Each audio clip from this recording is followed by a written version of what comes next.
Dangers of Booktube. Mwahaha.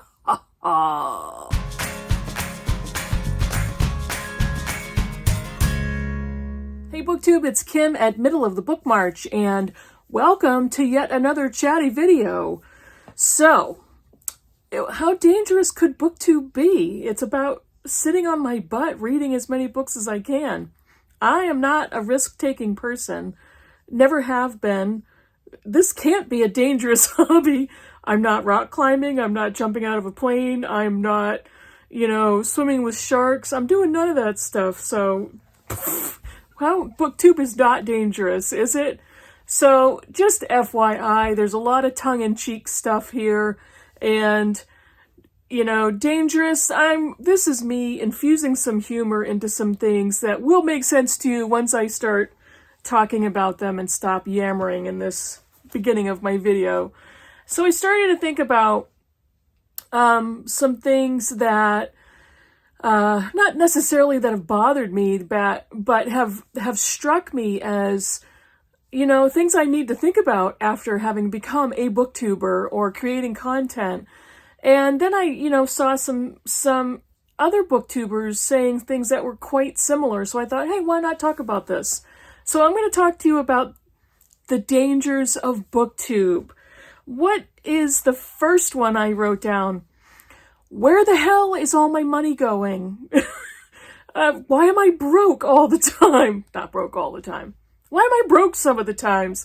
What the heck is happening to my bank account?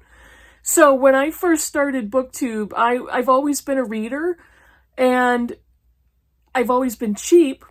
Well, I grew to learn how much I enjoy being cheap. So I wasn't going out there, constantly buying books. I actually was reading on my Kindle quite a bit more than I do now. And, I always enjoyed reading, and I always enjoyed meeting friends for coffee and book shopping. But after I joined Booktube, and even in the year that led up to me being a booktuber, in the year that I spent watching Booktube, holy moly, the amount of money I just threw out of my wallet without thinking about it on books. The number of places that I found websites to buy used books and bargain books. I had to rein myself in because my bank account online has a budgeting tool where it shows you how much money is going towards certain categories. And when I saw the kind of the miscellaneous category, I dug into that a little bit, and I started to add up my monthly tallies for book purchases, whether it was an online bookstore or going to a bookstore, or even some of my Kindle purchases. And when I saw the numbers, I was just humiliated with myself. I couldn't believe the amount of money I was spending on books. And how did it come to this? How did I get to be this way? And I realized that I was buying a lot of books simply because of the recognition value. I saw them on other people's channels, and I thought, that looks good, that looks good, that looks good, buy, buy, buy. And I just picked up everything I possibly found that I saw at bargain prices, and I convinced myself, what have I got to lose? Well, as it turns out, quite a bit of money. So, yeah, that whole habit has changed. Danger number 2, I have lost wall space. I live in a small home, small cozy home, and when I was starting to watch Booktube and the very beginning of my Booktube career, I owned 3 tall bookcases. And I had them around the house, and I have a couple of small bookcases. I now have 7 very tall bookcases, and 4 smaller bookcases. So my small home has been rearranged to make room for bookcases. I have gotten rid of furniture. I have bought smaller furniture when we needed to replace a couch and a chair. I have downsized my possessions and permanently rearranged my living room so I have a book wall. And I have just lost wall space. I'm one of those people who I used to enjoy rearranging quite a bit, moving things into different configurations, seeing if I could gain any space, not necessarily redecorating, but just, I don't know, finding bargains, that type of thing. Now, my rearranging is quite limited because of the number of bookcases I have against walls, and there's nowhere else to put them. So I am not sorry. I'm not sorry. Number 3, what is the third danger of BookTube? Overscheduling. I am my own worst enemy. This is not anything anybody perpetrated on me, but it's overscheduling. There was a year or two where I had 5 or 6 buddy reads a month. I was doing the BookTube prize. I was following theme months. I was doing my own reading projects. I was so booked up, I had to put everything in my Google Calendar, where I keep all of my appointments. The entire calendar, there was something on every single day. And I was bombing through buddy reads and books and projects and filming. And my time management got much stronger and much stronger. But my life was like filled with stuff. And I had no room to breathe. There were things that I was avoiding, just normal everyday stuff. I started ignoring house cleaning. I had loads of laundry saved till the last minute. And I'm not kidding with this. I was devoting so much time to reading and bookish projects and making videos and coming up with ideas that I was just so overbooked, and I became overwhelmed and loaded down and started to get so resentful. And then I realized I'm resenting myself because I did it to myself. Why and how do you get into the trap of overscheduling? Because it's kind of the lack of impulse control and the idea of FOMO, fear of missing out. I didn't want to miss out on anything.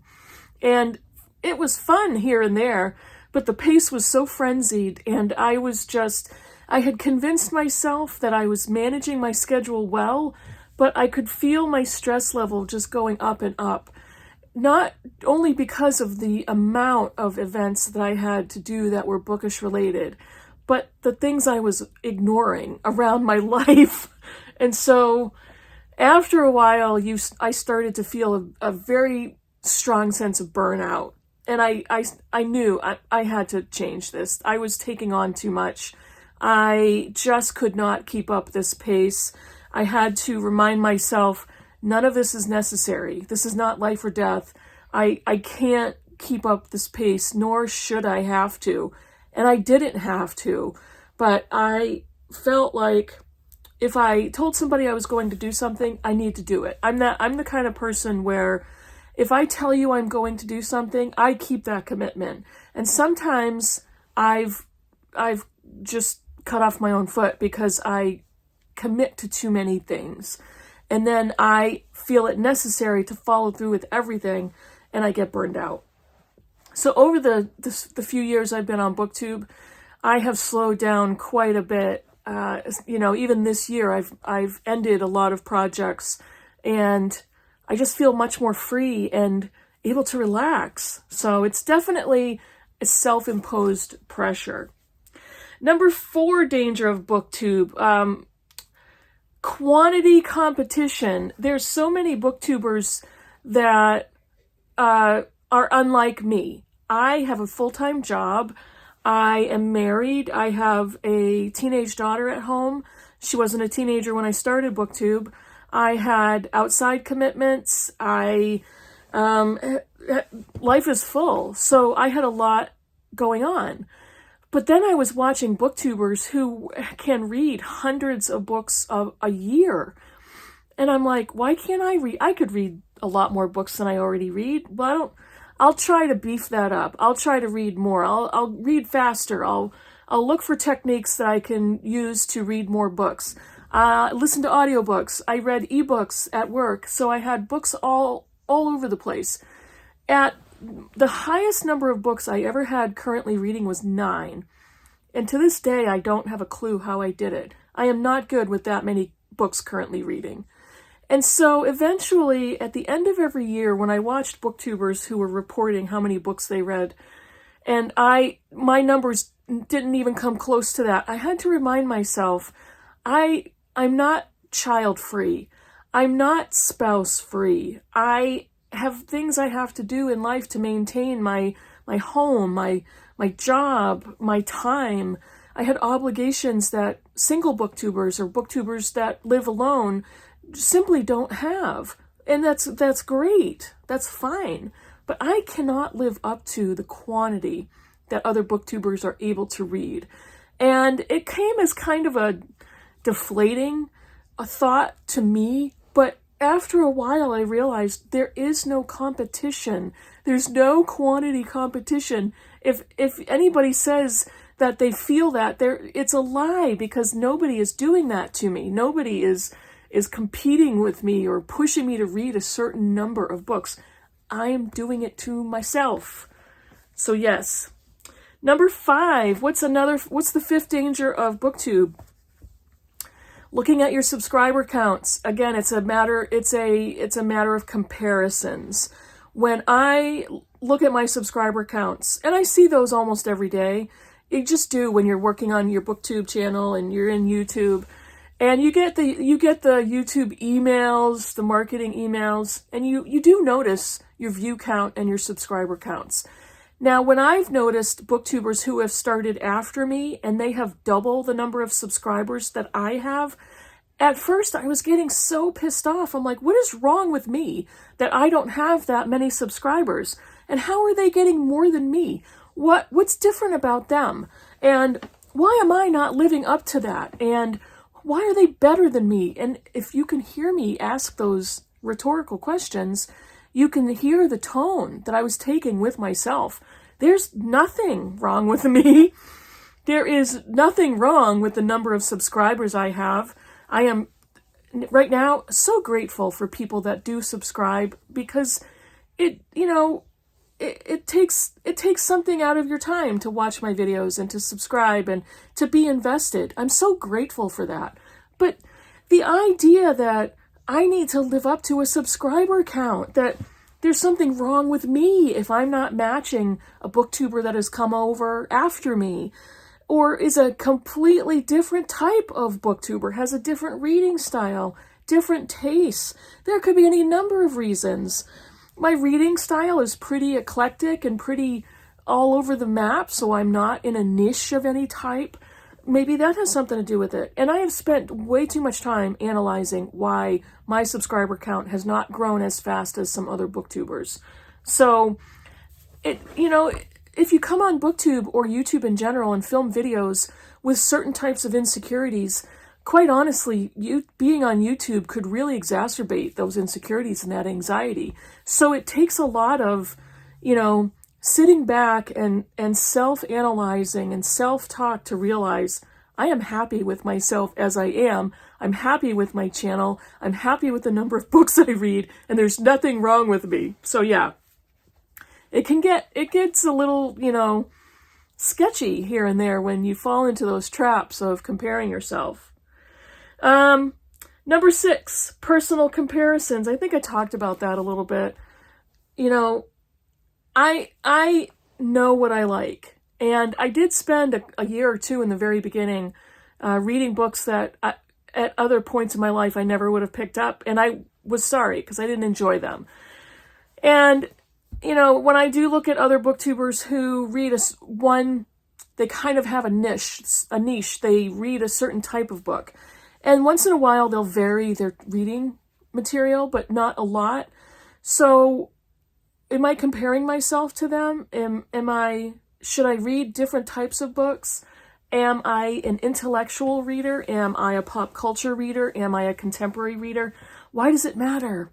Who am I comparing myself against, and who's better than another person? That's not how reading works. You could be a romance booktuber. You could be a sci-fi or fantasy booktuber. You could only read fiction, or you could be reading predominantly nonfiction. You could love nature writing. You could love crime fiction. It's all good. It's all reading. It's all readership. It's all excellent, fun material to put out there on BookTube. And however I read and whatever I read is no better or worse than anybody else. Number 7, mob mentality is a danger of BookTube. What do I mean by that? I might get some thumbs down or some scoffs for this, but when I am subscribed to around 150 channels. No, I do not watch every single video. I can't do it. I don't have time. But when I see similar thumbnails on everybody's channels, everybody, stereotype, exaggeration. When I see the same thumbnails on so many different channels, it's easy to think, maybe I should do that video, or maybe I should answer those questions. Maybe I should give my take on the Booker Prize. Maybe I should read all the books on the Booker Prize. Maybe I should pay attention to mid-year statistics. Maybe I should do this. Maybe I should film a certain way. And you start to feel a sense of panic at, am I missing something? What should I jump on that bandwagon? No, not if it's true to what I enjoy doing. Not if I don't care about the Booker Prize. I shouldn't do any type of video that several other booktubers are doing in a similar way simply because several other booktubers are doing it in a similar way.